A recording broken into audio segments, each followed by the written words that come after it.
Hey there. Hi. Hope you're doing well on this beautiful day.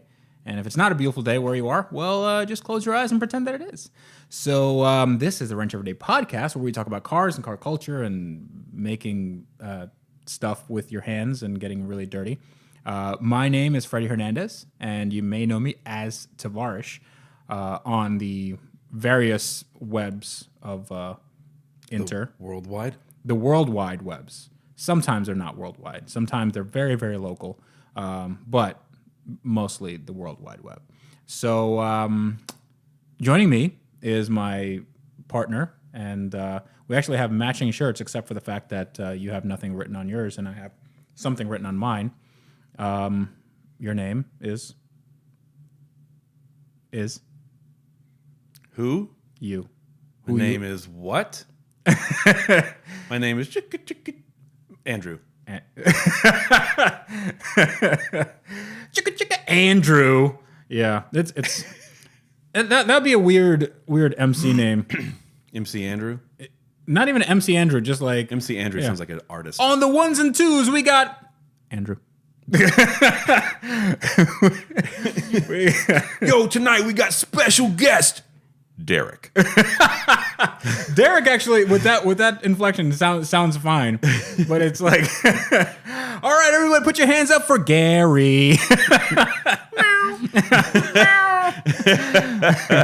When he drops some hot beats, everybody's on dance floor. Okay, you know yeah, how you doing today, man? Hey, you know what? I'm doing okay. Are you?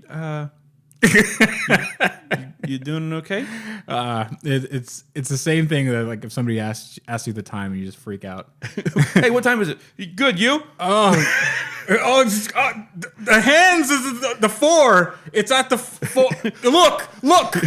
Hey, what time is it? It's this one. Right here. It's a good time. It's a good time. Not too much. Not too much. So I wanted to get to a few listener questions because we were just rambling in the last episodes, and it was fun. It was. We actually. So here's the thing. We did a few things off camera. We actually filed a LLC with the wine company. Andrew's saying no, but we actually did. So we are going to be pursuing that. In fact, we did pursue it, and we actually made it look like we're doing this in the same time vicinity. But I'll go grab the wine. I'll go grab it. Sure. Here we go. So what happened is me and Andrew had a little falling out, and things got a little heated, and now our lawyers won't let us talk about it. But we actually do have a product that we are very proud to show you guys. And here it is. Guys. Look at it. You've been hacked.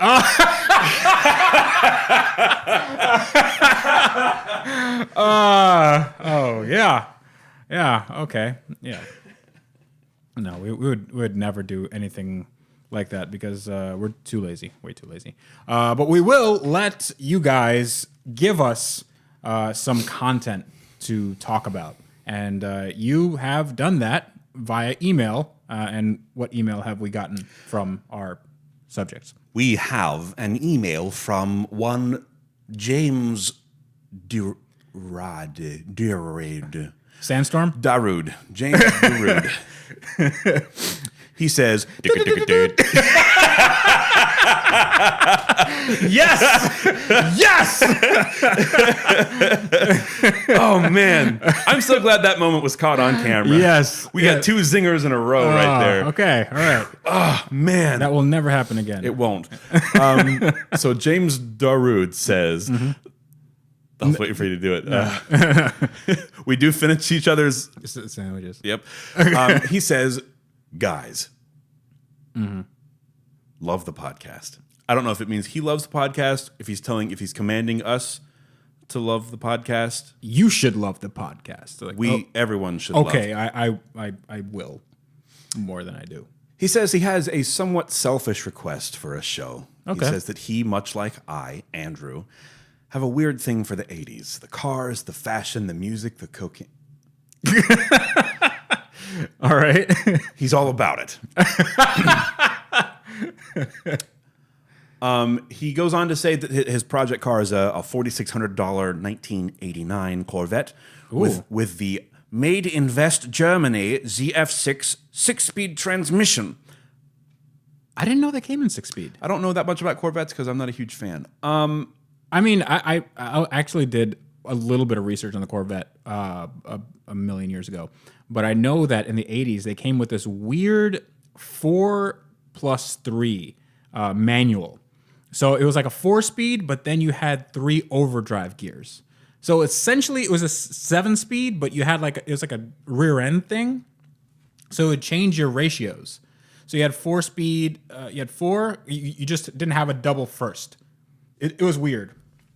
I forget what it was called. It had a specific name. I literally hate everything about that because it sounds way too complicated. It actually sounds pretty cool to me. It sounds stupid. But I know that it sounds cool to me. But then if you drive it, oh, this is garbage. Well, yeah, it's a Corvette. But a ZF 6-speed sounds mighty tasty in one of those.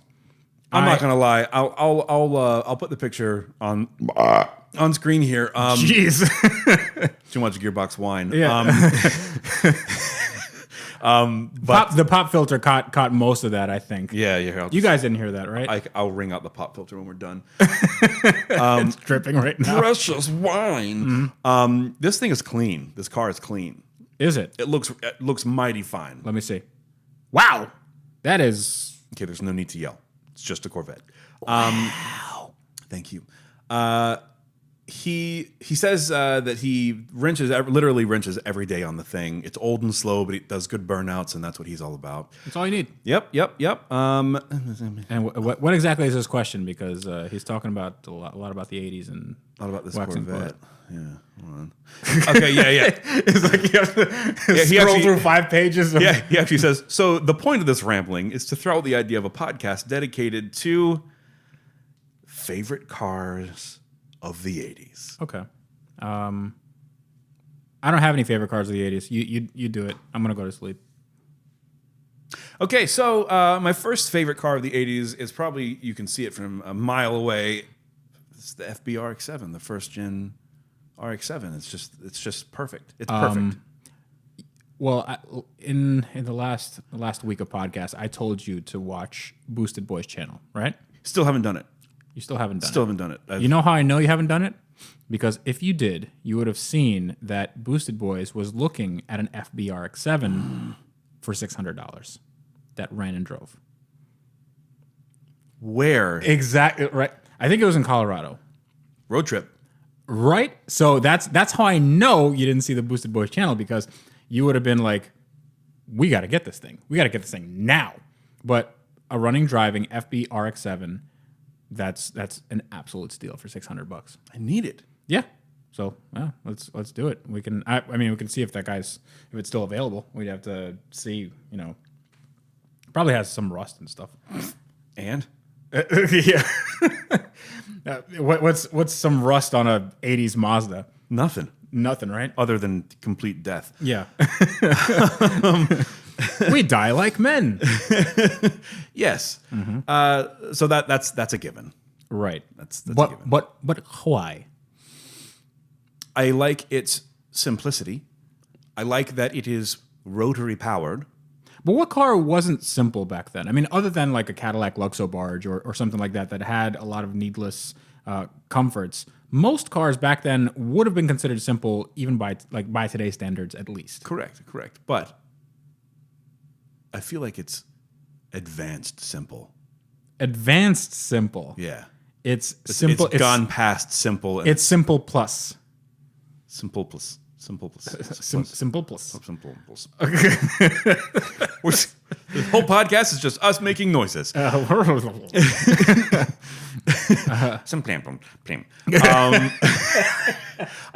love the. It's just such an honest car. Right. It doesn't have anything to hide. Right. Other than potentially rust. It can't hide that very well, to be honest. It shows it pretty well. Actually, it can. There are pockets behind the engine bay that are sealed off between the engine bay and the firewall that can get terrible rust. I feel like Rusty Pockets would also be a good Band name.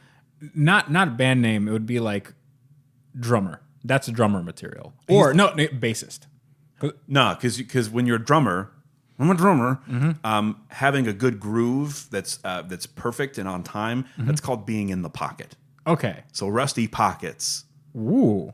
Yeah. That would be okay. So Yeah. I unintentionally made something that You know made what? sense. I am Rusty Pockets. You are Rusty Pockets. That is me, and I am him. Andrew Rusty Pockets Howell.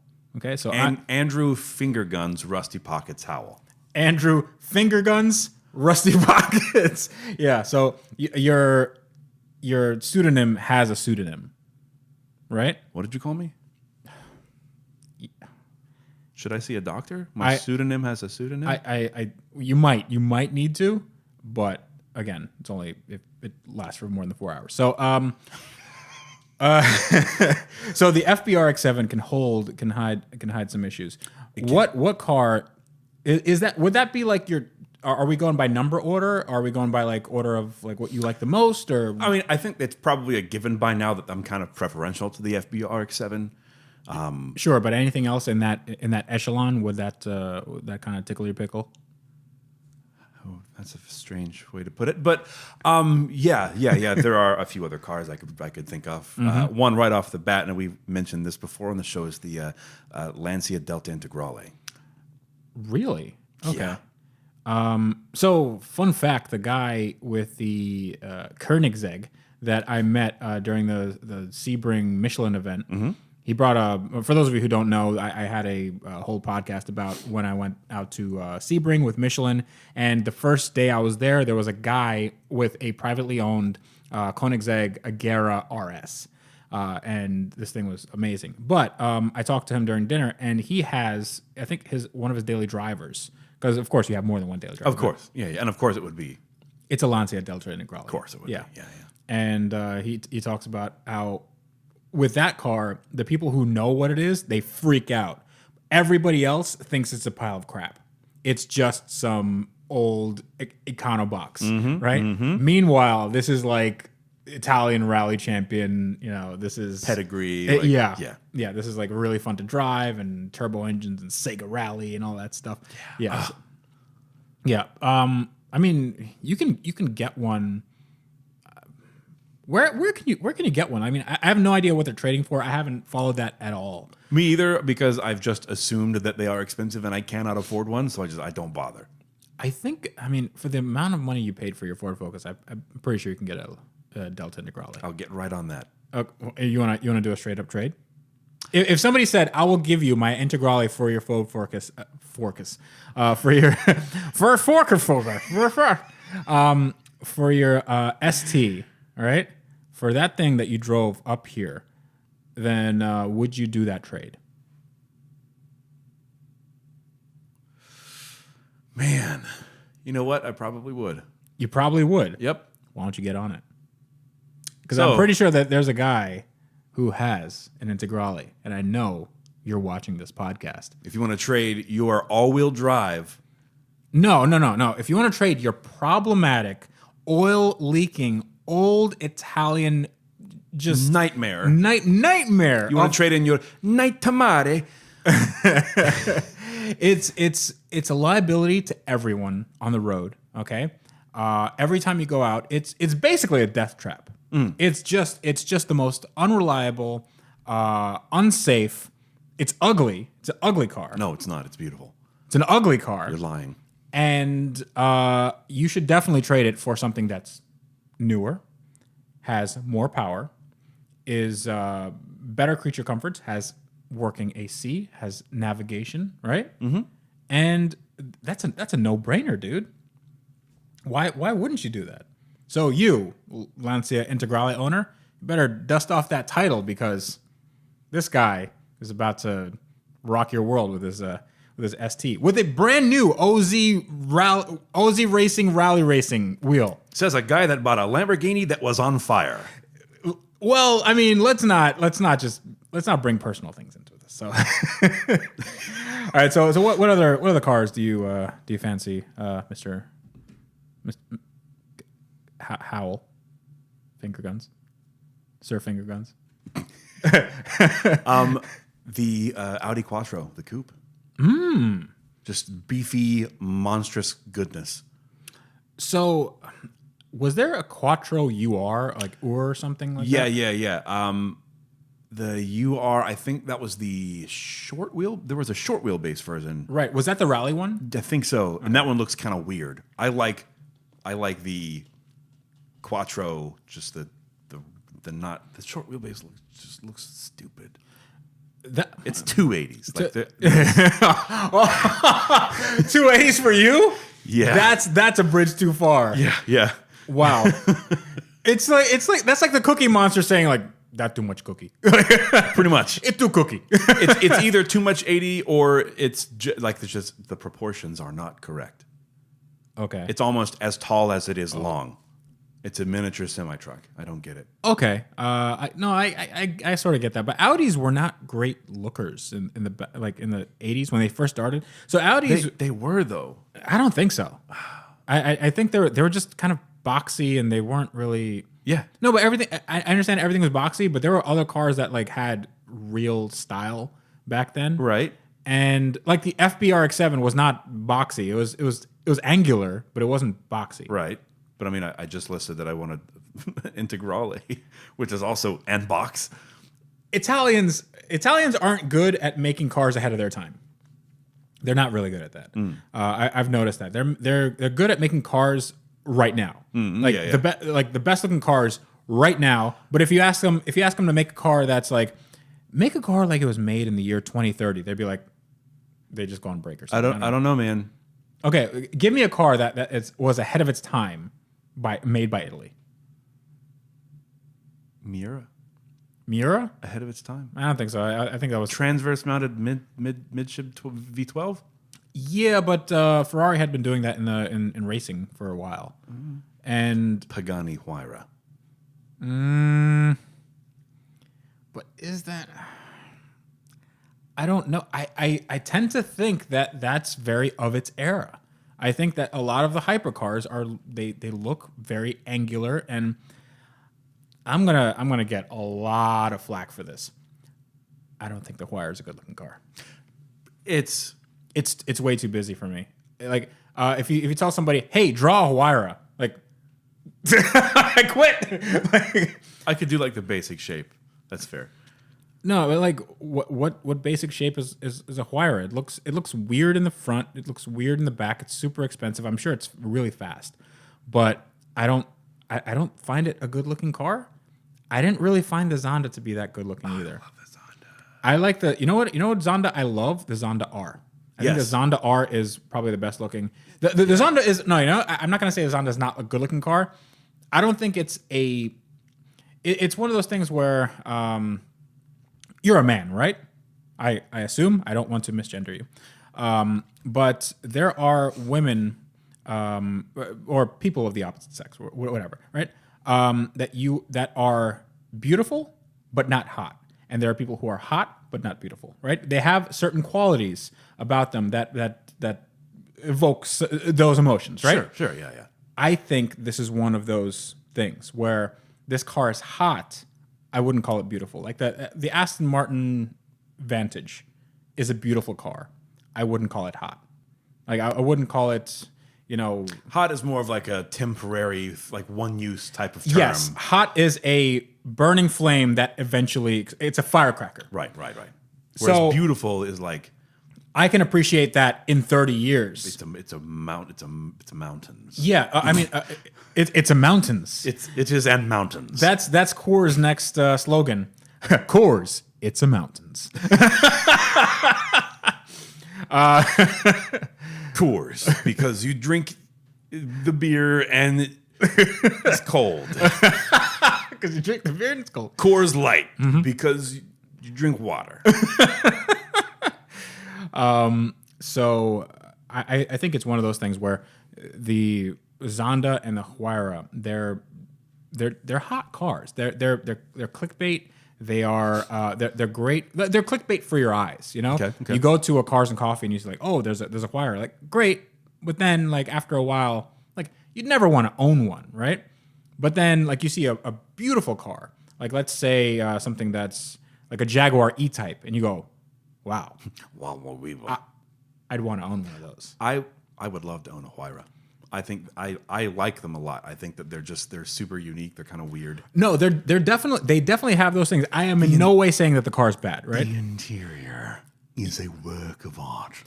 Yes, it is. It has everything is knurled aluminum and magnesium and titanium and all that stuff, and all the carbon fiber it goes to a single point, and it's awesome. Have you seen the interior of the Hermes Pagani Huayra? Oh no. I'm not usually like into like the whole like luxury brand type of stuff. There's a Huayra with wheel covers on the back. Have you seen that one? Yes, I have. Yeah. It's like 3 times as much as like a regular Huayra, which is already like $3 million. So this is like a $10 million Huayra. Well, like every Huayra is just a one-off of the Huayra, which is just great. just like the Bugatti Veyron is like, we're making 34 special editions. yeah, or like the Zonda. Right. We stopped making the Zonda today, and then like 3 years, this is a new Zonda. Like, I like that Mario's making the Zondas.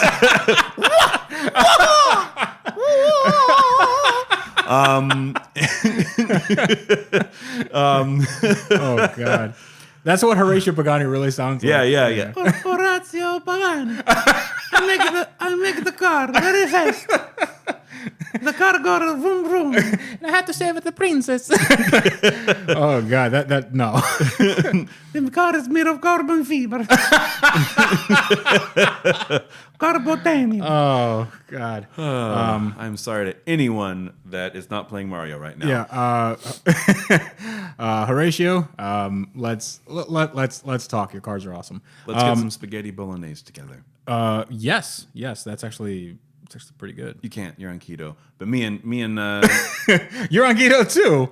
Oh, you're not anymore. Man. You're not. Oh, If I'm going to dinner with Horatio Pagani, I'm not keto. yeah. I might as well just Skip it. Yeah. Okay, so I will break my diet for if Horatio Pagani eats spaghetti with me. Like this video if you think we should have dinner. If we get 100 likes on this video, then we will Attempt to get a we dinner. will spam Pagani's mail. Ooh, I love spam. Yes. Yeah. All right. So What about you? Give me some of your favorite 80s cars. Made in the 80s, loved by the ladies. where are my 80s babies? All right. So I would say the Chrysler Conquest Mitsubishi Starion. Good choice. Good choice. That is awesome. It has a 2.6 liter 4-cylinder, so it's relatively big. Had a turbocharged engine, rear-wheel drive. Had those cool louvers in the back. Oh yeah. Great car. I was looking for one for a while because you can get those things for next to nothing, like $1,500. Yeah. But the thing is, they had head gasket issues because people would boost them to no end and they blow up, and people didn't know how to. Like the parts availability actually isn't that great. So what a lot of people do was they would stick an LS in them. That makes me sad. It doesn't make me sad. I mean, you can stick any turbo engine in there, except you could probably do a 2JZ, but I don't think that there's that much room. They're kind of small. Yeah. It's a very like square engine bay. Yeah. Yeah. So it would be that, or I mean, was there a budget with this? Is it just cheap cars? Because No, we've been naming cars that are like sort of cheap, but we can also go like super high end or whatever. If we go super high end, I'm throwing in the EB110 SS. Was that 80s? I thought that was 90s. The EB110, I'm pretty sure that was early 90s, but Was it? I thought it was late 80s. So I thought, yeah, we can Google it. Can we do a Google? Yeah, we can do a Google. And let's see, EB110 SS. So for those of you who don't know, EB110 is basically the Veyron before the Veyron was a Veyron. Yes. It was a V12. It's 1991. So Dang it. yeah. I knew it was that area. Crap. Okay. Well, So it was a 3.5 liter V12 with quad turbos. yeah. And all-wheel drive. Yes. So it was literally the 90s Veyron. Yeah. But there's actually a good YouTube channel called Tax the Rich, and he has a EB110. I don't know if it's multiple people or whatever, but they have Veyron and like an Enzo, and they like go through fields and stuff, and like they're through mud, and they're doing all the drifting like with cars that are unobtainium to anybody else. So which is great. Yeah. But at a certain point, I think that's sort of just flexing. You know, like a lot of people go to an event where, you know, they're unveiling some sort of new hipster hoodie or something, and some guy, you know, wearing the hoodie is just walking by and like just kind of flexes on everybody. Like if you go to iPhone launch, right? Because I assume that all Apple patrons just like they live for those things. I'm actually getting rid of my iPhone soon. Okay, we're gonna have to edit that part out just so you don't get blacklisted by Apple in the future. Hey, Apple, blacklist me. Oh no, you done did it. See, just the fact that we're saying this into a microphone that went over the airwaves, Yeah. and into the corpse of Steve Jobs. Hey, yo, Steve Wozniak, what up? This phone sucks. So yeah, so okay, so the '80s cars that I would say are, well, is that the F40? Is that '80s? Oh, yeah. If the F40 is '80s, That's 80s. I'm picking the F40. Okay, good. So F40, And in that same vein, same time period, Porsche 959. 959 as well. Again, were these like, these were right on the cusp of 80s and 90s though. It's like right there. 959 was 86, I believe, late 86. It claimed to be top speed of 200 miles an hour. And then No way it was 86. And then 87 is when I believe the F40 came out, and it was 201 miles an hour. I don't know about that.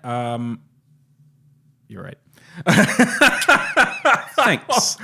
Wow, 86. Yeah. Yeah. The Porsche 959 was 86. For some reason, I thought it was 91. Wow. In Yeah. 86, they had that technology. Yeah. Bill Gates had one. I think Bill Gates had like several or something. He was doing like a spec rally series with them because he was so rich. I don't think that. No, I don't think I don't imagine Bill Gates ever driving aggressively. No. Have you seen the video of him leaping over the chair like a scared gazelle? I don't see that person driving aggressively. Well, you've never seen a person like that with a Porsche 959, but here we are. So, yeah, the 959 would be perfect. That was the rivalry, was the 959 F40. So we have that. We have the predecessor to the F40, which is 288 GTO. Oh man, there's a lot of good 80s cars. The Countach actually, well, the Countach technically is a 70s. is car. a 70s car, but I'm talking about like the late Heyday was the 80s. the Quattro Valvole 25th anniversary edition. Ravioli. Why is Horatio Pagani talking in a? Every Italian just talk like that. Oh, okay. I would know. I've been to Olive Garden before. You can call me an expert. I've been to Olive Garden. Hey, when you're there, your family. your family. Yeah. Those would be fine. But okay, let's get back to reality. I'm gonna throw a wrench in. Gravity. Sorry. I'm gonna throw a wrench in Our wrench every day. our wrench every day. I'm gonna throw a wrench in the wrench. Okay. I would say Maserati biturbo. Absolutely. So Maserati biturbo was, by all accounts, a horrible car. But it's not. It is. No. It is. No. It's ugly. It's slow. It's unreliable. Nothing makes sense in it. And it's awesome. It's badly built, but it's only awesome because it's so bad. It's like the. It's like sitting down to watch The Room. It's the Room. Troll 2. Right. It's the Troll 2 of exotic. My God. And now they're gonna eat me. Oh my God. Yeah. Oh, hi, Mark. Yeah. Oh hi, Mark. It is. Yes, it is definitely the Room of exotics. Yeah, absolutely. And I don't know if I'd ever own one, but would. I sort of kind of like if I found a Maserati biturbo, and they are out there for $1,500, I would probably buy it. You should. And the thing is, I can't find them anymore. Like somebody bought them all. If we find one, Yes. that should be a prime candidate for some kind of motor swap. Well, it has to, because that motor just doesn't work. But we know that whatever car we're getting, that motor is not going to work. It's like there's a very, very slim chance of that thing having all its valves. So at the very least, we have to get all the rat feces out of it, and do fun stuff like the regular Maserati stuff. Yeah. But what's interesting about that car actually is that the early cars had a carbureted. It was a V6 and had 2 turbos. But instead of having an intercooler and fuel injection like most cars, even by that era, it had a blow-through carburetor, Good old blow-throughs. which sucked. No, they blow through. They blow through, but they suck and blow at the same time. Are we gonna get blacklisted for We are this gonna language? get demonetized, and we're also gonna get a copyright strike for some reason. I don't know. But So that was because I yelled at Steve Wozniak. that's right. He I don't like that. That's a bad thing for people to say. I don't know. I have no idea how Steve Wozniak sounds. That's how he sounds. No, in no. my head. I was about to compliment you on your almost dead on Woz impersonation. Okay, well there you go. That's what a Woz sounds like. Super nerdy. Yep. Yep.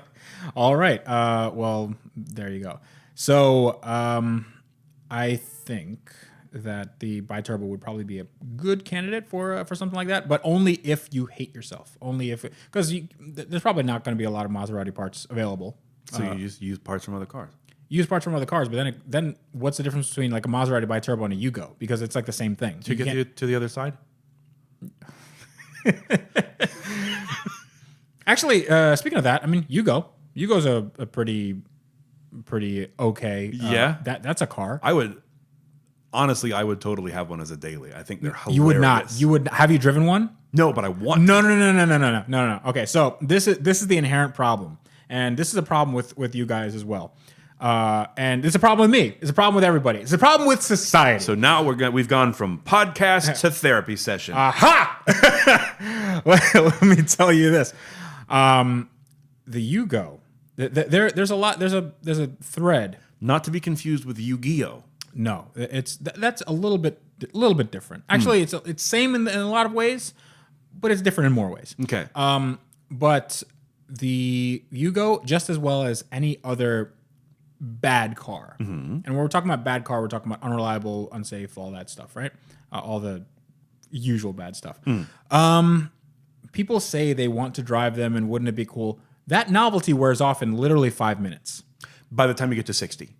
You won't get to 60. You won't get to 60. Believe By the time me. you get to 55. By the time you get to 55, and In 5 minutes. yeah, in the 5 minutes that it takes from you to Accelerate from 0 to 55. and ruin your pants because a semi truck just passed you doing 75. No. The thing is, I drove a Yugo here in Florida, and we're going around these twisty roads, and we actually do have all 3 of them. all 3 of them. I rode all 3 with the Yugo. It feels, it's like you're driving a little truck, but nothing is screwed on all the way. It's not. I wouldn't daily it at all. Like that's a really bad daily. It's something where your car right now feels like it was made 100 years after the Yugo was made, like just by driving experience. That Makes me want to drive a Yugo even more. Yeah, no. I'm saying you can drive it, and you can get your kicks and whatever. Dailying it is a completely different thing. You have to wake up and you go, all right, what new leaks am I gonna have to find? All right, the gas is leaking, oil is leaking, and I got to make sure that the cap and rotor are right because sometimes they slip. And sometimes the suspension is wonky, and if you put too many people in the car, like the rear end sags, and then it has positive camber from the factory, because when you put more people in the car, it levels out. It's really bad.